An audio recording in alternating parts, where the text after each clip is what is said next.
Beaucoup de personnes comprennent très bien ce qui ne va pas chez elles.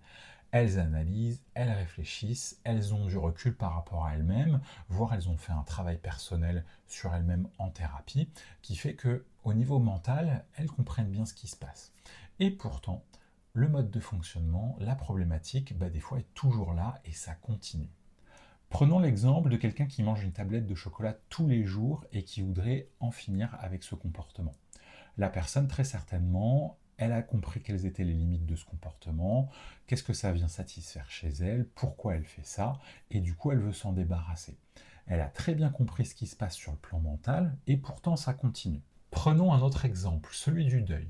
Imaginons la personne qui a été en couple et qui s'est fait quitter, et qui, avec le temps, a bien compris pourquoi c'est arrivé, pourquoi la situation en est arrivée là, qui a peut-être même accepté que ça faisait partie du passé maintenant, et puis que la situation a changé et il n'y a pas de retour en arrière possible. Sur le plan mental, quelque part, la personne, elle peut avoir compris, et pourtant, quand elle repense à la relation, il y a toujours des émotions qui sont présentes. Comme s'il y avait une partie à l'intérieur dans le mental qui avait bien compris que la relation, elle était passée, que c'était fini, et qu'il y avait encore une partie à l'intérieur qui avait toujours pas compris, voire qui était restée bloquée dans le passé. Et c'est là où une approche comme l'hypnose, elle peut être intéressante, parce qu'elle ne va pas s'intéresser à continuer d'essayer de comprendre ce qui se passe avec le mental. Bien souvent, c'est pas là que ça se joue, et le travail il a déjà été fait.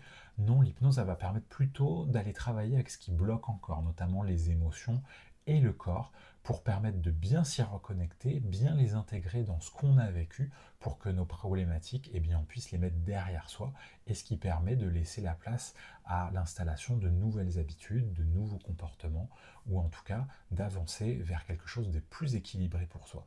En tout cas, l'hypnose, ça n'a rien de magique. L'hypnose, c'est surtout un outil qui s'inscrit dans une approche thérapeutique qui va nous permettre de recréer du lien avec toutes ces parties de nous, qui va nous permettre de prendre conscience de ce qui se passe à l'intérieur de nous, d'avoir des prises de conscience sur ce qu'on vit, sur ce qu'on ressent, sur nos modes de fonctionnement, et de pouvoir finalement installer autre chose, quelque chose de plus équilibré pour nous et qui va nous permettre d'atteindre les objectifs qu'on pourrait avoir dans nos vies. Si tout ceci te parle, si toi aussi tu as une expérience avec l'hypnose, n'hésite pas à le partager en commentaire. Peut-être que ça pourra servir à d'autres. Et puis bien sûr, on continue à explorer tout ça ensemble.